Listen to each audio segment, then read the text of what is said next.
Welcome to Sister Elenda. Hope you're excited for some Parishioner outreach. Now, as far as our opening hand goes, do want to keep on this one. We have Blood Artist in the hand, Swords to Plowshare, which might be nice, but if we don't hit the land drop, we don't really go anywhere super quick. Yeah, let's go on Mulligan. I like this hand a lot, but with two lands, I'd like to have some sort of action. And then a Tithe and Imperial Seal. Probably should have kept on that first one, but that happens sometimes. I always like to have a little bit of card draw. Let's see if can't go one more Mulligan, maybe. Yeah, we're going to keep on this one. I like that. We Weather, Wayfarer, Pawn of Ulamog, and then Living Death. So we're going to keep on this, and then I'll see what the scry is, and then we'll get the game going. Tithe, yes, we will definitely put that on top since our opponent is on the play. I like that. That will definitely allow us to get some good lands going. But yes, welcome to Sister Elenda. I hope you're ready to spread the word of Athreos to all the beautiful people out there, especially Kess. I heard that she's been having a hard time in her life, and hopefully we can convince her to join the church. Let's go and get down Arid Mesa. Yeah, I like that. Get down Arid Mesa, and then we're going to go and pass the turn to our opponent. I want to go for Tithe, or we could go for Weathered Wayfarer if we wanted to. Yeah, let's do it. Let's go and get down Weathered Wayfarer. I like that. We'll be able to get that activation going and have that Bloodstained Mire. So let's go and get Scrubland down. Let's go and get down Weathered Wayfarer, and then we're going to go and pass the turn to our opponent. We're playing Sister Elenda, the Dusk Rose. Lifelink. Whenever another creature dies, put a +1 counter on Elenda, the Dusk Rose. And then whenever she dies, create X/1/1 white vampire creature tokens with a lifelink where X is Elenda's power. Playing its Kess. Our opponent does have Lightning Bolt to take care of Weathered Wayfarer. But we're still going to be online for Tithe, so that is A-OK in my book. Drawn to Windswept Heath. Let's go and get down Bloodstained Mire. Actually, do we need to sequence this any certain way?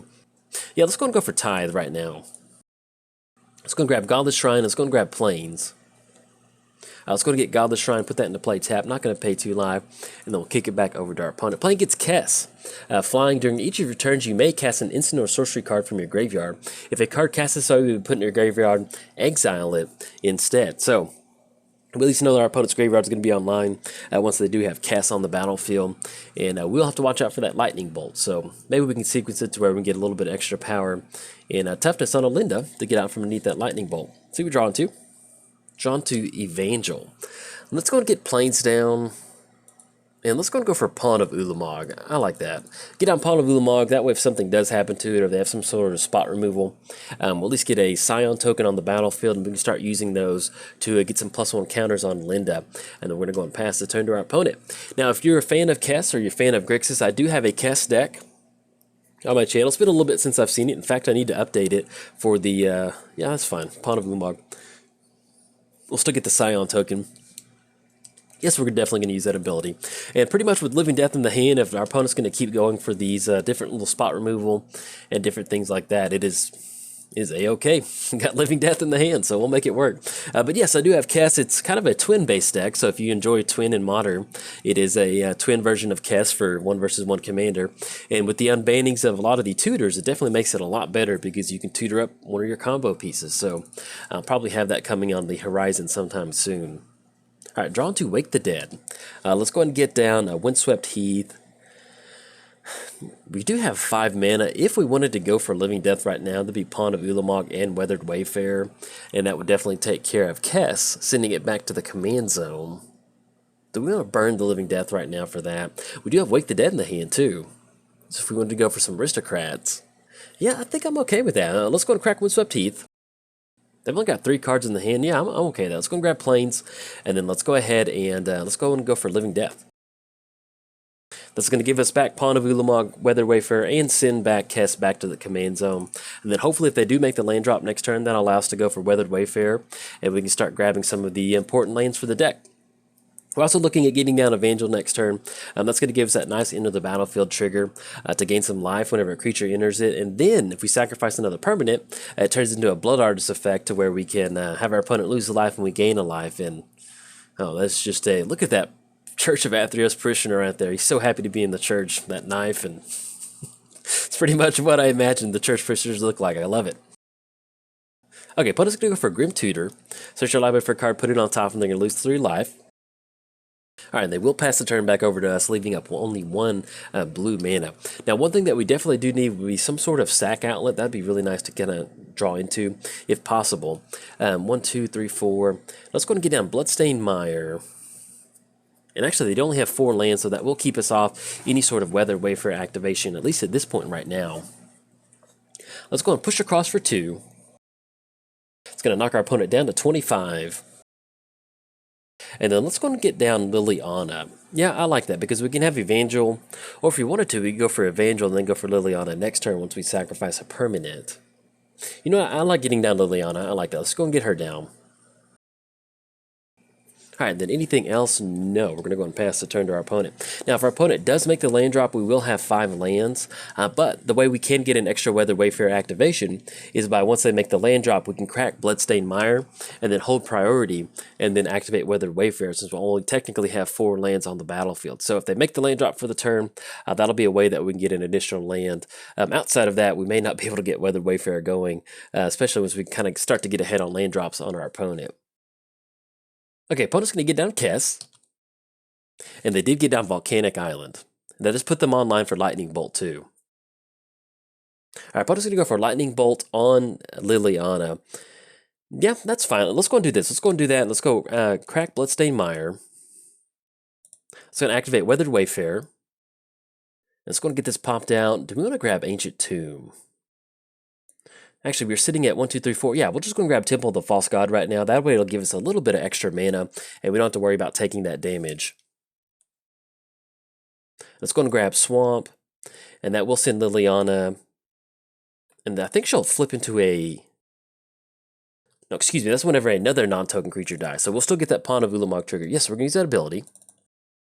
And with Wake the Dead, we still have at least some sort of Aristocrats package out of the graveyard, so that's always nice. And we draw into Reanimate. Let's go and get down Temple of the False God. Yeah, let's go and get Elenda on the battlefield. I think I'm okay with that. We have Reanimate, so that's going to be another way for us to bring her back if we need to. Let's go 1, 2. And then let's go and go for Evangel. Actually, we should have sequenced that just a little bit differently to get that extra life gain. So hopefully it doesn't come back to bite us. But we should have done that differently. Get down the Evangel first and then get down Elenda. Now, do you want to swing in? No. We're just simply going to go ahead and pass the turn to our opponent. Now, our opponent does have some stuff in the graveyard they can go for. We are looking at Diabolic Edict, which is on a board full of creatures. That's really not the end of the world. And if they do go for Diabolic Edict, we can at least kind of sequence it to where we'll just get rid of the Eldrazi Spawn token.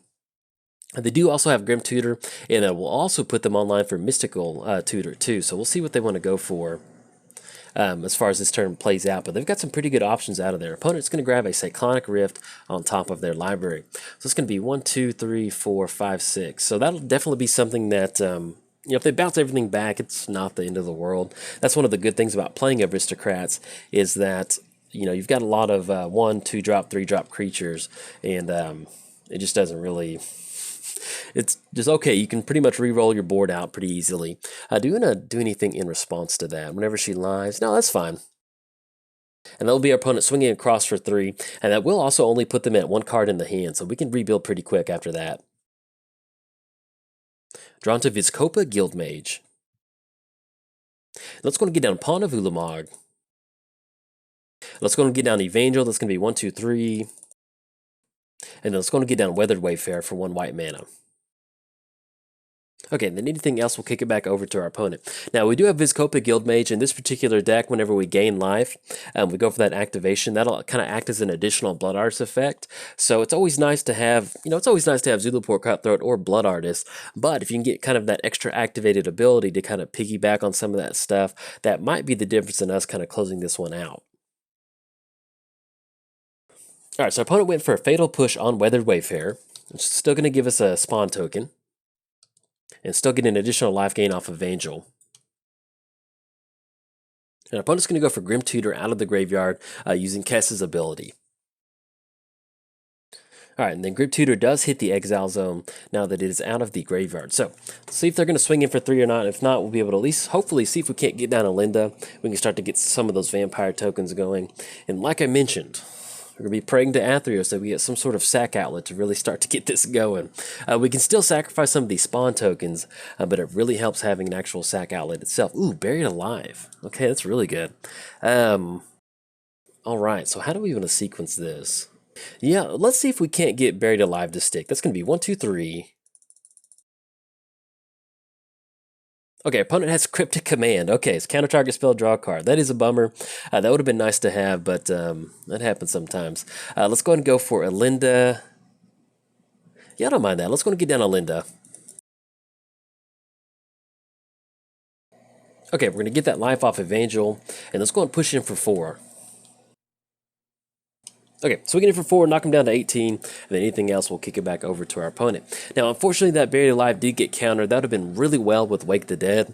We could have gotten into some spots where we finally found our Sack Outlet, maybe a Blood Artist and a Zula port, and could have got a few more Vampire tokens on the battlefield. So, unfortunately, that didn't happen. But thankfully, we still have Wake the Dead and Reanimate in the hand. So, we'll kind of figure out exactly what we want to go for as far as getting that package going out of the graveyard. Another thing that we can do is get Evangel to flip, so we get that Blood Artist effect onto the battlefield, and then once we get down, terminate, destroy target creature can't be regenerated. Yeah, that's fine. We can still get on Vizkopa Guild Mage and get that extra ability going. Now that was cast, terminate was cast out of the hand, if that's correct. Yeah, so that will put them online for having that out of the grave, coming out of the graveyard too. So we'll see how they want to do that. They do have Fatal Push too, but we'll see if they can get some sort of revolt going, whether or not they can take care of Elenda or not. I'm just going to go for Cryptic Command, return target permanent to its owner's hand, and then draw a card. Yeah, that's fine. And let's see if they swing in for 3 or not. Okay, swinging in for 3 is going to knock us down to 23, and that will be 9 total commander damage.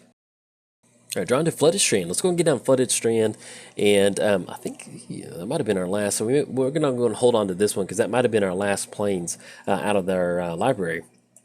Let's go and get down Elenda. That's going to be 1, 2, 3, 4. And let's go and get down Vizkopa Guild Mage. Let's go and push in for 2.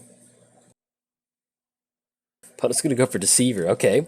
See how they want to sequence this one. They can still chump block on Pawn, or if they want to, they can untap something else, but they do flash in Deceiver XR. And that's fine. We don't need that mana, so we'll just go and let them tap that down. Okay, so we've got Chump Block from Deceiver, and then anything else? No, we're going to go and pass the turn. So they have 0 cards in hand. Once again, they still have Diabolic Edict, Mystical Tutor, Cyclonic Rift, and Fatal Push. I'm not sure. Yeah, they can go for Cyclonic Rift if they want to. I think of that overload cost, but they're going to go for Mystical Tutor. So let's see what the reveal zone is going to be off of that. And they go for Demonic Tutor. Okay, so we'll be able to cast that to grab a card and recast it out of the graveyard. So it'll kind of be like 2 cards in their hand for this turn. And now if they Demonic Tutor for Splinter Twin, that's definitely going to be it. But let's see if they've got the twin build of this deck. Okay, opponent's going to go for Splinter Twin, so what we're going to do is we're going to go and scoop it up on this one. If you don't know the combo, what happens is, good game. There I was talking about my Kess Splinter Twin deck, and our opponent's playing Splinter Twin, so it's always fun to see this combo. And in fact, I enjoyed it a lot. And so we don't have any spot removal, unfortunately, so we're going to go and scoop it up. But what happens with Splinter Twin is they put it on Deceiver XR to make a copy of it, enters the battlefield, untap target creature, they untap this one right here, and basically they just make a million tokens or make however many they want to make. Now, unfortunately, you can see how powerful it is, especially in a color like Grixis, having access to your graveyard, repeated stuff out of the graveyard like Demonic Tutor, Mystical Tutor, Cyclonic Rift, bouncing it back into our hand. Our opponent just simply never allowed us to get any sort of board state going. So, and unfortunately, also, we didn't have any sort of Blood Artist effect or a Sack Outlet to really take advantage of Elenda. But this is pretty much what you want to get going with Elenda. Get down Pawn of Ulamog and stuff like Vizkopa Guild Mage to kind of get that environment going good for you. But unfortunately, our opponent's going to get it on this one. We could not get the Sack Outlet. So, good game to our opponent. If you enjoyed the video, like and subscribe. Thanks. Bye.